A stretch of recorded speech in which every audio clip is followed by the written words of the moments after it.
என் உயிரை விட மேலான பாட்டாளி சொந்தங்களே, என் மக்களே, இன்னைக்கு உங்ககிட்ட பேசப் போறேன். ஆனா, பேசப் போற எனக்கு என் தொண்டை அடைக்குது. ஆனா, பேசியே ஆக வேண்டிய கட்டாயத்துல இருக்கேன். இப்போ வெளியில நடக்கிற சண்டைய தயவு செஞ்சு ஒரு குடும்ப சண்டையா பார்க்காதீங்க. இது ஈகோ பிரச்சனை இல்ல. இது கோபம் இல்ல.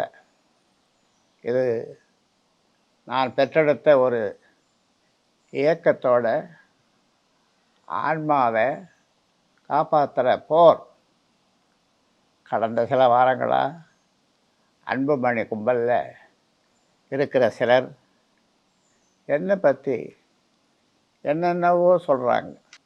ஐயாவுக்கு வயசாயிடுது, புத்தி பேதலிச்சிடுது, சுயநினைவு இல்லாம பேசுறாருன்னு அசிங்கப்படுத்துறாங்க. அவங்க என்ன வேணும்னாலும் சொல்லட்டும், பழி சுமத்தட்டும். அதை தாங்கிக்கிற சக்தி இந்த இதயத்துக்கு இருக்கு. ஆனா, என் உழைப்பில் உருவான இந்த கட்சியை தயவு செஞ்சு காயப்படுத்தாதீங்க. இந்த கட்சி எனக்கு யாரும் கொடுத்த சீதனம் இல்லை. இது எனக்கு பரம்பரையாக வந்த சொத்தும் இல்லை. ஒவ்வொரு நாளாக, ஒவ்வொரு நிமிஷமாக என் ரத்தத்தை வேர்வையை சிந்தி நான் கட்டின மக்கள் கோட்டை இதுக்காக தியாகம் பண்ணியிருக்கேன். வெறும் பதவிக்காகவா? இல்லை, என் மக்களுக்காக. ஆனால் இன்னைக்கு கண்ணு முன்னாடி இந்த கட்சி பலவீனமாக நிற்கிறப்போ பெத்த வயிறு பற்றி எரியுது. உண்மைதான், நான் என் மகன் அன்புமணியை நம்பினேன். அது நான் செஞ்ச மிகப்பெரிய தப்பு. சேர்ந்து நின்று இந்த இயக்கத்தை காப்பாற்றுவோம் என்று நினைச்சேன். அவனை ஒரு நல்ல தலைவனாக செதுக்கலாம்னு பார்த்தேன். ஆனால் இன்னைக்கு ஒரு கசப்பான உண்மை புரியுது. சிலைகளைத்தான் செதுக்க முடியுமே தவிர சில பேரை செதுக்கவே முடியாது, மாற்றவே முடியாது. தலைமைங்கிறது அப்பன் வீட்டு சொத்து மாதிரி வாரிசாக வர்றது இல்லைப்பா. அது உழைப்பால், தியாகத்தில் வரணும். மனசாட்சியை தொட்டு சொல்லுங்க, அன்புமணிக்கு நான் என்ன வாய்ப்பை கொடுக்கல? எம்பி பதவி, மத்திய மந்திரி பதவி, தேர்தலில் தோற்ற பிறகும் ராஜ்யசபா பதவின்னு எல்லாமே கொடுத்தோம். ஆனால் பொறுப்பு வந்தால் மட்டும் போதாது, பொறுப்புணர்ச்சியும் வேணும். பொறுப்பான சோத்துக்கு ஒரு சோறு பதம்னு சொல்கிற மாதிரி அன்புமணி தன்னோட பொறுப்பை சரியாக செயல்படுத்துறதுக்கு உதாரணம் சொல்கிறேன். நேஷனல் ரெக்கார்டையே எடுத்து ஒரு உதாரணம் சொல்கிறேன். நான் நாடாளுமன்ற கணக்கை பாருங்கள்.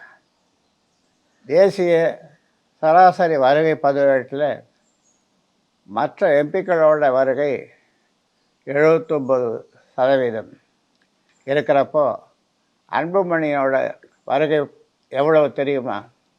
வெறும் 30% தான். அதாவது பாதி கூட இல்லை. அதே போல் விவாதங்கள் நடைபெறும்போது சராசரியாக 79 விவாதங்களில் ஒரு எம்பி பங்கேற்றிருக்காங்க. ஆனால் அன்புமணி எத்தனை விவாதங்களில் பங்கேற்றிருக்கார் தெரியுமா? வெறும் 7 தான். எனக்கு இதெல்லாம் பார்க்கும்போது மனசு தான் வலிக்குது, அவமானமாக இருக்குது.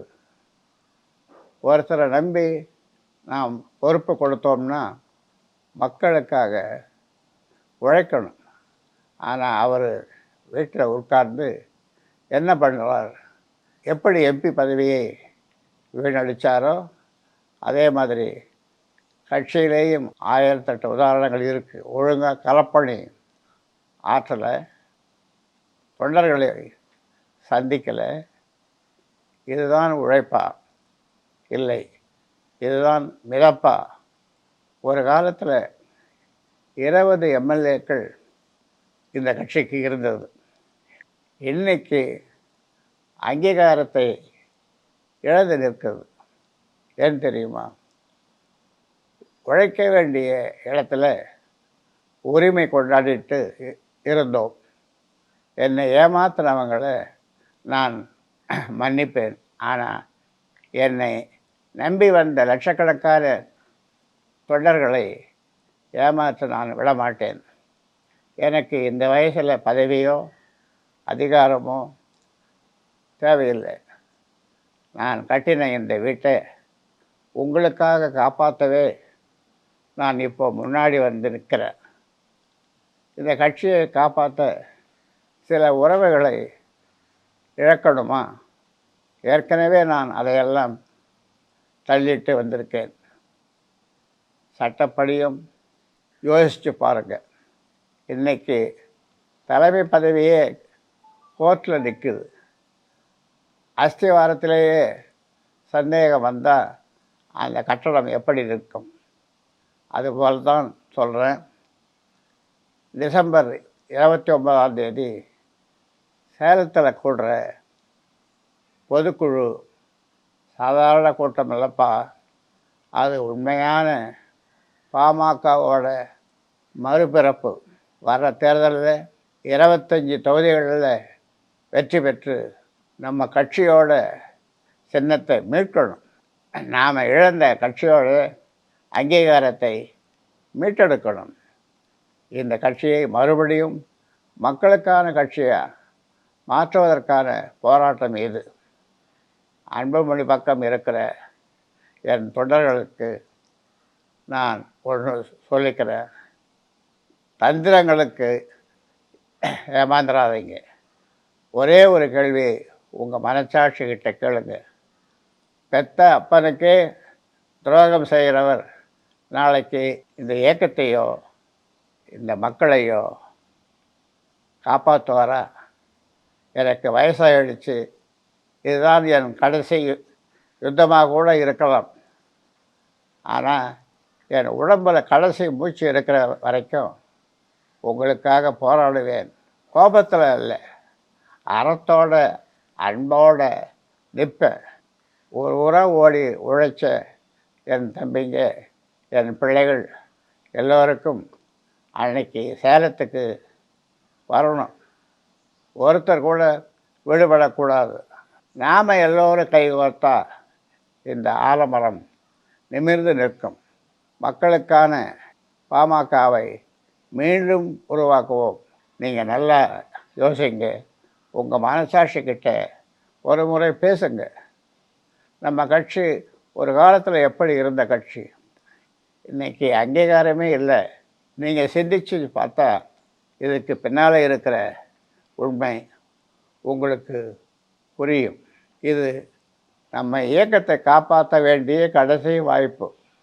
இந்த வாய்ப்பை நீங்கள் சரியாக பயன்படுத்துவீங்கன்னு நம்புகிறேன். இந்த கட்சியோட நிறுவனராக மட்டுமல்ல, உங்கள் ஐயாவாக நான் பேசுகிறேன். உங்களுக்காக நான் சேலத்துக்கு வர்றேன். நான் நம்பின சிலர் என்னை ஏமாத்தினாலும் என் மக்கள் எனக்காக வருவீங்க, என் கூட நிற்பீங்கன்னு நான் நம்புகிறேன். அன்பும் உழைப்பும் என்னைக்கும் வெல்லும். நாடகமும் சோம்பேறித்தனமும் கண்டிப்பாக தோற்கும்.